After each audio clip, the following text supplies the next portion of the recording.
Afinal, nós somos salvos pela fé ou pelas obras? Muitas pessoas acham que nada do que elas fazem conseguirão alcançar os céus, e outras pensam que somente por crerem já estão salvas. Bem-vindos ao Bíblia Fácil, eu sou o Igor, e no vídeo de hoje nós vamos descomplicar se a salvação é conquistada pela fé ou pelas boas obras. O que a Bíblia fala sobre o assunto? Como nós vamos entender este tema?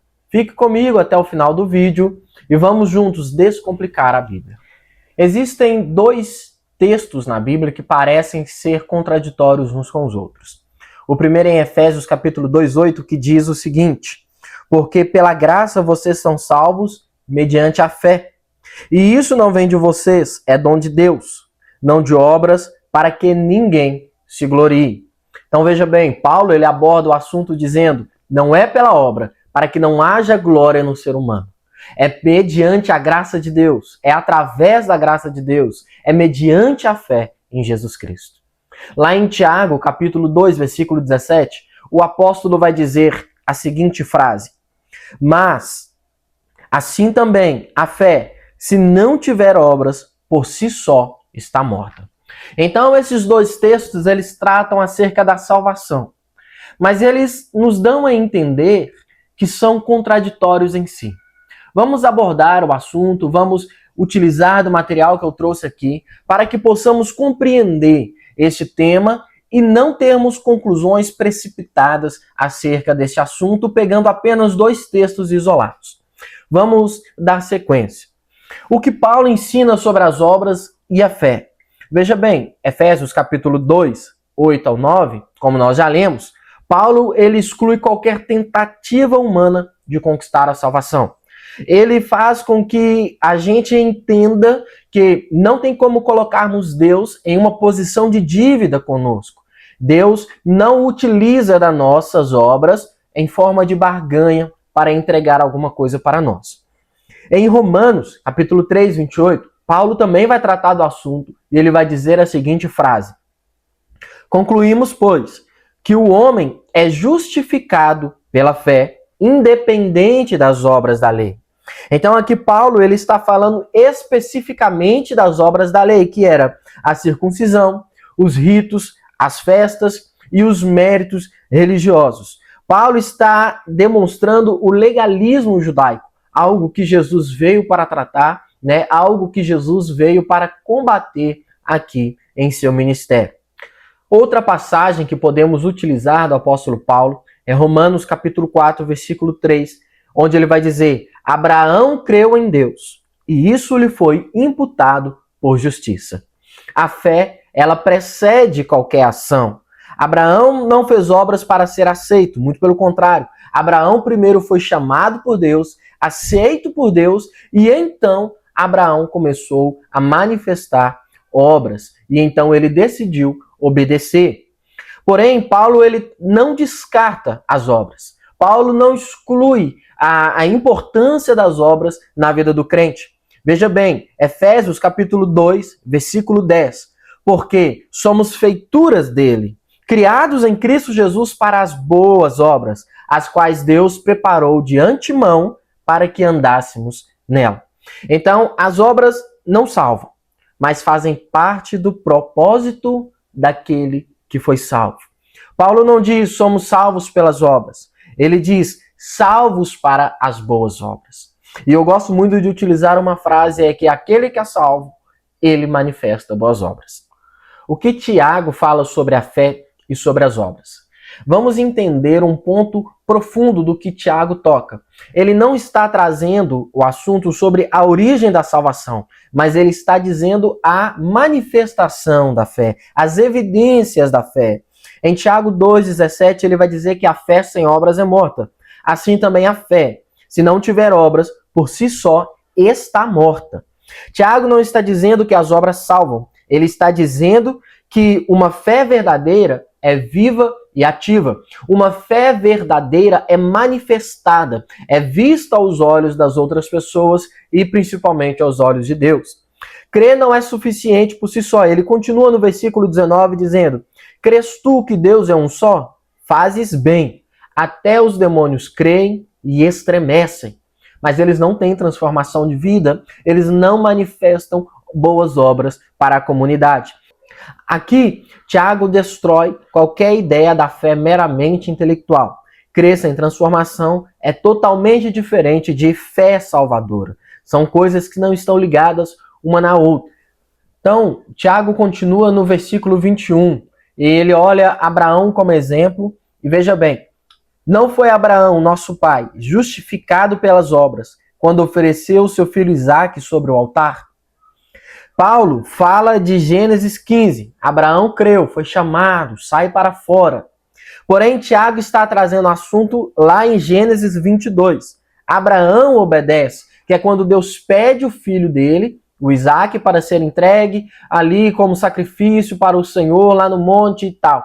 Ali, Abraão, ele manifesta sua fé em Deus. E um ponto interessante, querido, é que Abraão diz para o Isaque, um cordeiro para si, Deus proverá. E aqui abre um leque de possibilidades de interpretação.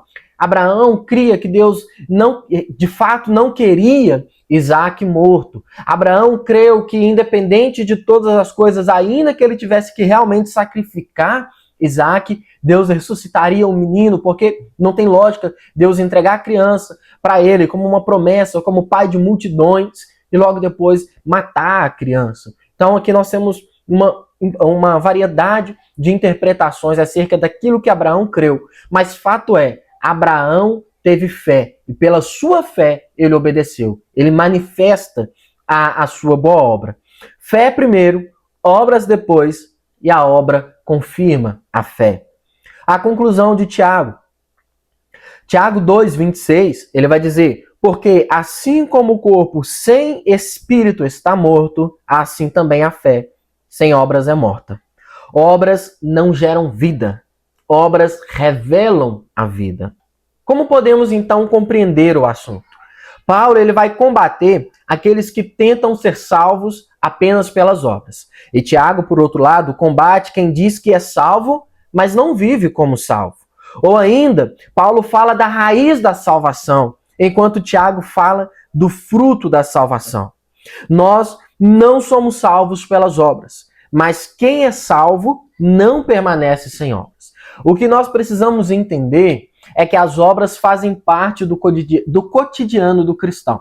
É importante que em nossa vida nós venhamos manifestar o fruto do Espírito.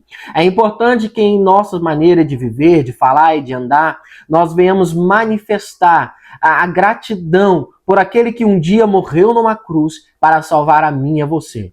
Precisamos entender, querido, que a salvação, ela não vem apenas por uma fé sem manifestação, uma fé intelectual. Porque, como nós lemos, os demônios também creem, mas eles não estão salvos. O que precisamos entender é que a salvação, ela foi entregue para cada um de nós no sacrifício da cruz há 2000 anos atrás. Jesus Cristo morre na cruz e nos entrega a salvação por meio do derramamento do seu sangue. Mas muitas pessoas acreditam que, se creem, já estão salvos. E de fato não é. Nós não somos salvos por uma fé intelectual. A salvação não é alcançada por uma fé intelectual. Apenas crendo, apenas acreditando, somos salvos. Como eu disse, nós precisamos manifestar as boas obras, manifestar o fruto do Espírito Santo. Nós precisamos viver uma vida que manifeste a salvação do Senhor em cada um de nós. Porém, nós também não podemos utilizar das boas obras como âncora para que possamos ficar confortáveis. Sou dizimista, sou ofertante, eu não sou mentiroso, eu não sou roubador, eu não sou assassino, eu não sou adúltero, acreditando que porque não praticamos determinadas coisas, ou porque nós entregamos boas obras, porque nós cuidamos das viúvas, porque cuidamos dos pobres, porque cuidamos dos doentes, porque fazemos visitas, nós já estamos salvos. Também não. As boas obras, elas também não são uma âncora para garantir a salvação. Nada do que o ser humano faça ou deixe de fazer atrapalhou o plano de redenção do Senhor Jesus Cristo. É tudo sobre ele, tem tudo a ver com ele. né? Como vai dizer Paulo lá em Coríntios, porque dele, por ele, para ele foram feitas todas as coisas. A nossa vida se resume em Jesus Cristo. O nosso viver se resume em Jesus. A nossa salvação está nele. Não é por nossas obras, não é pelo nosso merecimento, porque afinal de contas, se fosse pelas obras, já não seria graça. Não é verdade? É porque Deus, em sua infinita misericórdia, bondade e amor, decidiu perdoar cada um de nós e nos conceder a salvação. Mas precisamos também entender, estou salvo em Jesus Cristo. E porque estou salvo, em maneira de gratidão, manifestarei as boas obras. Em maneira de gratidão, então, eu vou obedecer as suas palavras, obedecer os seus mandamentos e entregar, aonde quer que eu estiver, algo bom para as pessoas ao meu redor. Para que possam olhar para mim e enxergar Jesus Cristo. Paulo vai dizer, sede meus imitadores como eu sou de Cristo. Então, quando nós olhamos para a vida de Jesus Cristo, quando nós olhamos para o Senhor nos seus 3 anos de ministério aqui na Terra, nós conseguimos compreender que o Senhor ajudou todos aqueles que estiveram no seu caminho. Ele curou os enfermos, ele sarou os leprosos, ele expulsou demônios, ele ajudou pessoas a se reestabelecerem na sociedade onde Jesus estava. Boas obras eram manifestadas através dele e dos seus discípulos. Então, se eu sou salvo, se eu entendo que eu estou em Jesus Cristo, se eu entendo que eu sou um imitador, um espelho do Senhor para o mundo, automaticamente as boas obras serão manifestadas e vistas. Não por barganha, mas por gratidão ao Senhor Jesus Cristo. Bem, meus amados, nós chegamos ao fim de mais um vídeo. Eu espero que tenha esclarecido o assunto na sua mente, que você possa ter compreendido que a fé sem obras é morta, mas que também uma obra boa não salva ninguém e que a salvação vem do Senhor. E se essa mensagem falou com você, eu te convido a compartilhar com o máximo de pessoas que você puder. Peço que você deixe aqui nos comentários o seu amém, para que o YouTube entenda que este vídeo te abençoou de alguma maneira e que o próprio YouTube venha recomendar para mais pessoas. Que Deus te abençoe, não se esqueça de curtir e de se inscrever no canal e até o próximo vídeo.